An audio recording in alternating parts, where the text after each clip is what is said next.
This morning. She's live at District Designs. We're going to check in with her now and see what is going on. She is getting us geared up for a little BBQ. Hey, Megan. Yeah, that's right. But barbecue might not be the most appealing thing in the morning, although now that we've been talking about barbecues, I think I'm getting a little hungry. So Chris Taylor joined us, and he's going to talk about some interesting ways that we can bring some unique spice into a barbecue, which might just be your typical hot dogs, hamburgers, but you can definitely spice it up. Yes, and kind of what we're talking about today is some of the planning things that you can do in order to prepare. And right now we're talking about storage. So people don't think very much about storage because for barbecue, because everything's pretty much outdoors. Right. But the question is, what do you do either before to prepare for your barbecue, or what are you going to do afterwards with all the goodies that you take out for your friends and family? So what we've talked about here are there's numerous types of little totes and containers like this in the market, whether they're designed for planting or different storage containers like boxes and bins. But they're a perfect way to be able to get all of your goodies together, from your napkins or towels to you can even use them for to carry your six-pack out in a clever way with some of the people who love doing those little micro brews, very specialty beers. And then those little things are great because they typically come with handles. But the other idea is maybe you don't have something like this at home, but you have a clever storage tote or a little box. This is a great place to store your paper plates and special paper napkins and silverware for those seasons when we're not really in use or after the barbecue, and then you can pack it up and put it in a cabinet or a closet, and it's ready for your next barbecue, so you don't have to hunt for everything. Well, and what's nice is this seems like stuff that you already probably have at your house, or something that you can incorporate into it, and you can just take it and say, hey, I'm going to use this for my summer barbecue, or I'm going to use this to carry my stuff over to Susie's barbecue down the street. It seems like it's very interactive. So when we come back, we're going to be showing you more ways that you can incorporate that into the summer barbecue and make it unique, and I'm going to add a little spice into it. That's my word this morning. Great, thanks, Megan. Barbecue in the morning. But right now it's time to check in with our very own Megan Townley, who is live at District Designs this morning. You are getting us all prepared for our barbecue, but you are not cooking this morning. You're accessorizing? Well, we're going to be accessorizing later, Chad, but no, I'm not doing any cooking. I'm actually going to let the drink preparing head over to Chris Kuchar. He's going to make some tasty little drinks that you can incorporate into your picnic, barbecue, maybe even this weekend for Memorial Day, perhaps. That's a great idea. This morning we're going to make sangrias. We're going to make a red and a white, and then we're going to do lemon drops. This morning we're actually starting with our white wine. It's 1 part white wine to 1 part grape juice, white grape juice.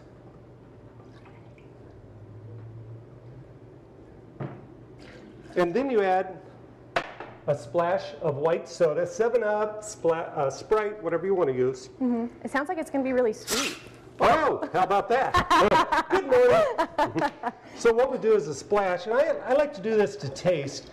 And I like to use the regular soda because the diet actually takes away some of that sweetness that I like to add to it. Oh, okay. And then I go in with oranges. You can use strawberries. I use limes. And add it to taste, whatever you like to do. It also makes it very pretty when you add this to this. And then I let it sit around probably about an hour so the fruit can get infused with the so you let it kind of soak in. Yes, let it soak in. And then don't be afraid to try different pitchers along the way in different glasses as you're serving it. And it all kind of adds into that whole presentation tool, whereas you might use the regular styrofoam cup, but you don't have to because you incorporate it and make it pretty, and a very sweet drink goes along with a very pretty glass. Right. It's everything you need for your wonderful picnic. Right. And as you can see, we have our recipe right here. It's white wine sangria. It's 1 part white wine, 1 part of your white grape juice, a splash of white soda to taste, whatever you'd like, and add fruit. Be creative with it. If you want to add grapes to it because you like the color, strawberries, whatever you'd like to do, anything is good. So it's a lot of the tools that you can use at home, and it's probably a lot of dishware that you probably already have at home too. It's not like you have to go out and buy a lot of stuff too. When we get back, we're going to be making more yummy drinks for your barbecue, and we're going to show you how to make them, and it's pretty easy. So Kristen, you can probably handle it. Ooh, girl, I'm all with our very own Megan Townley, who is live at District Designs this morning, showing us some trends that you need to have on your table at summer barbecues. Yeah, that's right. And one of those trends is a yummy summer drink. And I say summer because it's got a lot of fruit incorporated into it. It's very sweet. It's very yummy. And so we have a new recipe this time. So Chris, which one are we going to make this time? Well, this time we're going in and we're making a red wine sangria. We made white wine the last time. This time is red. And it's 1 part red wine. As you can see, You can use anything to measure. You know, I'm just using a regular glass. You can use a measuring glass. You can use a shot glass, whatever you'd like. Then we have 1/4 brandy, as you can see, and we pour it in. And then our next project is blackberry juice. You can find this at the grocery store. Your local grocery store is where we found this. So 1/2 part blackberry juice. Again, with our soda, we go in with our sugary soda as opposed to the diet soda and pour it in to taste. Some people, if you want to make it a little weaker, just pour more of the soda in. If you want to just make it to where it has a little bit of the strength of the brandy and the wine, just pour a little bit. Then come in with your fruit again, because it is sangria and you want to make sure it looks really colorful. As you can see, again, try playing with your containers. Use all kinds of different things that you have at your house, or if you find at your grandmother's house something old or something, you know, new that you can find at the store. You can incorporate that into your barbecue. You can incorporate that into your barbecue. Absolutely. Well, and it's nice too because this isn't too complicated to make. It doesn't take a lot of ingredients. It doesn't take a lot of steps, and it uses materials that you can probably find in your fridge or in your closet at home, and it's very easy to incorporate. When we get back, we're going to be talking about more ways to incorporate some unique themes into your summer barbecue to jazz it up a little bit and make it memorable. All right, thanks so much, Megan. Look forward to Megan Townley joins us live this morning to answer all of those questions for us and how to get that barbecue up and running. Good morning, Megan. Well, good morning, Tegan. Yeah, if you maybe have some old patio furniture that maybe just needs some tender, loving care and you need maybe add some color to it, spruce it up, well, you can redo those patio cushions pretty easily, and we're going to show you how to do that coming up and give it some life and give it some love. You're watching KHQA This Morning. We are checking with Megan Townley right now. She's live at District Designs this morning, giving us some tips on what you need to know to make your summer barbecues the best ever. Hey, Megan. Yes, so if you might look in your backyard and you say, "Ooh, my patio furniture is looking a little dated," or maybe the cushions are looking a little dirty, or you just want to spruce them up. We have a great way for you to do that. So, Chris, I see a sewing machine, and I got to be honest, I don't sew. How easy would this be for someone who's maybe not sewn before? This is super easy. You could even do it by hand if you really wanted to, and depending on how many chairs you have, your backyard could be ready for a barbecue on Memorial Day. So we kind of have a little example here, you know, of like your tired cushions that you might have at home in your tired chair, or something that just kind of is outdated or maybe was a hand-me-down. And, you know, with a little bit of deep cleaning and a new cushion, it becomes something that's really modern and updated. So it's super simple. Basically, the supplies you want to start with, this is interior grade foam because I'll be pulling my cushions inside, but they do make exterior grade. You will see sometimes when you go to the store that it has a little discoloration. That's actually from the fluorescent lights. So that's not something to be turned off about. I thought it was a tie-dye. It just turns over time from the fluorescent lights. So you're going to cut that to the size of your seat that you want to, you know, make your cushion for, because you know, this project per cushion, it probably will cost you about $6, whereas to go buy new cushions, especially custom cushions, would probably be 4 times that. Right. So then you're going to start with a square that's just a little bit bigger than your foam. You want to make sure to measure across both ways, and then of course the depth, because we're going to make this simple and you're going to be sewing 4 lines and that's it. So that's why it's so quick. And then for the back side, we're going to make kind of like a pocket where you're going to be able to slide this in and throw it in the wash if you need to. So then you're just going to take 2 pieces about the same size, or 1 piece about the same size, a little bit longer, and you're going to cut it in half. And you're going to end up with these 2 little pieces that we're going to sew together, and this little pocket in the middle where your foam will go.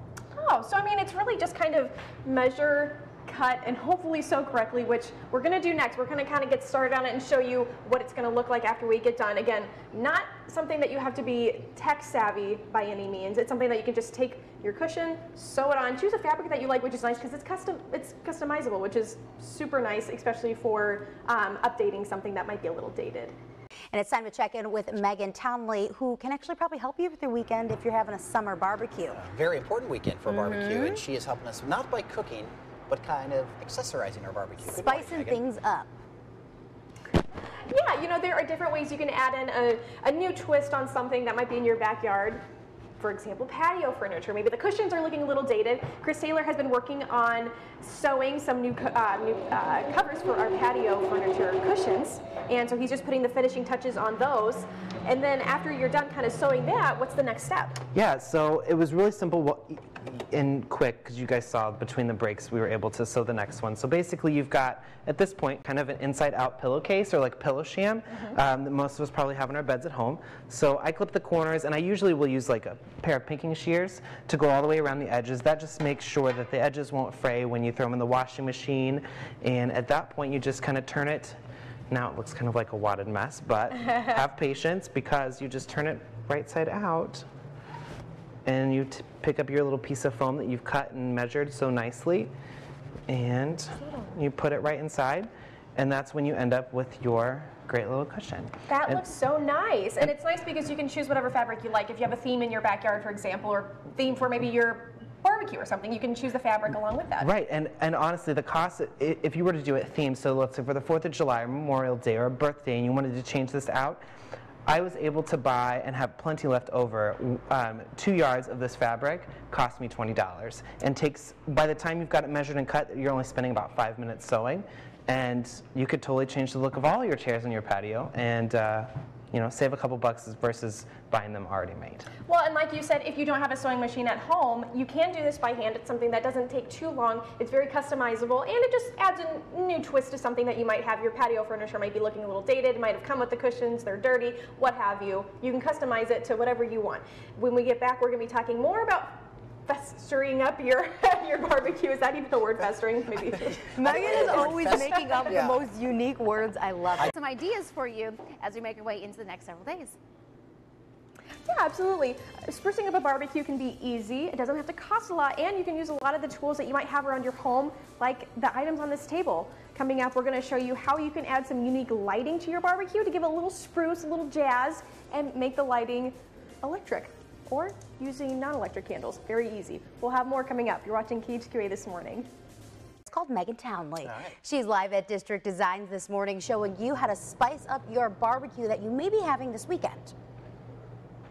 Yeah, absolutely. And a different way that you can do that is with unique lighting, because oftentimes the barbecue might be outside. This is stuff that you can incorporate and make the table decor look very unique. And so you were just telling me, what is the big motto for it? Don't be afraid to? Don't be afraid to try different things. As you know, lighting can actually set the mood for where you're, outside enjoying yourself. You can try all kinds of different size items. You can use glass canisters, put little candles in, whether they be lit candles or the electric candles. You can have things that have handles on them, and you can actually hang them in your trees, as we have the ones back here. You can also create your own hang in the tree item. Put your candle in, tie whether it be a ribbon, which is coordinating with your color coordination of your party. Put the lid on, tie it around, use a string, use a ribbon, or even use a wire. Hang it in your tree and light it, and it really is decorative. The other thing you can do if you want to use your mason jar, you can take it and put one of the electric light bulbs, the candles in it, and then put marbles, those glass marbles, on top of that after you've lit it, and it gives a real fun decorative color to your table. So there's all kinds of different ideas. Don't be afraid to experiment with things that you have in your house. Well, and it's nice too because it's very, it kind of seems like the theme, you can customize it. You can make it very personal for whatever the theme is. Exactly. You can play with the colors, you can play with the size of things, larger, smaller. Don't be afraid to get intimate with it. And with your friends, you can add all kinds of fun things for them. Absolutely, and it just adds a little bit more jazz or spice to your barbecue, which it doesn't have to be boring. It doesn't have to be the same old thing that you do every year for 4th of July or Memorial Day coming up this weekend.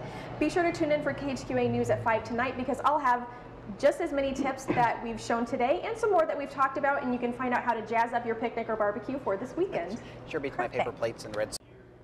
When you're coming time to maybe this weekend go to a barbecue or a picnic, maybe even for 4th of July, but especially because of Memorial Day weekend, don't be afraid to spruce up your barbecue because adding different themes and different designs into it can help to make it unique and rememberable. Tonight on KHQA News at 5, you'll find more tips on how to spruce up your barbecue and give it a little bit of spice. Our very own Megan Townley is out and about in the tri-state area this morning. She's live at District Designs. We're going to check in with her now and see what is going on. She is getting scared up for a little BBQ. Hey, Megan.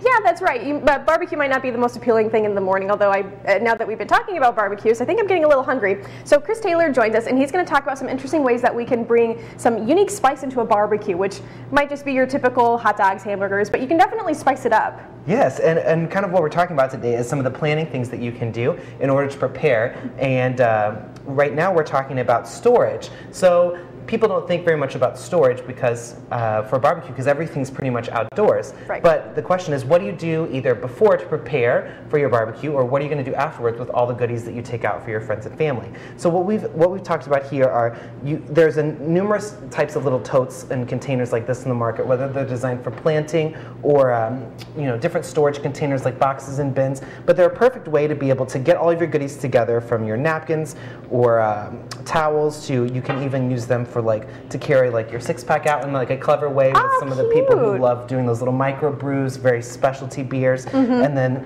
those little things are great because they typically come with handles. But the other idea is maybe you don't have something like this at home, but you have a clever storage tote or little box. This is a great place to store your paper plates and special paper napkins and silverware for those seasons when we're not really in use or after the barbecue, and then you can pack it up and put it in a cabinet or a closet, and it's ready for your next barbecue, so you don't have to hunt for everything. Well, and what's nice is this seems like stuff that you already probably have at your house, or something that you can incorporate into it, and you can just take it and say, hey, I'm going to use this for my summer barbecue, or I'm going to use this to carry my stuff over to Susie's barbecue down the street. It seems like it's very interactive. So when we come back, we're going to be showing you more ways that you can incorporate that into the summer barbecue and make it unique, and I'm going to add a little spice into it. That's my word this morning. Great, I'm totally thanks, for some Megan. barbecue in the morning. Love a little spice.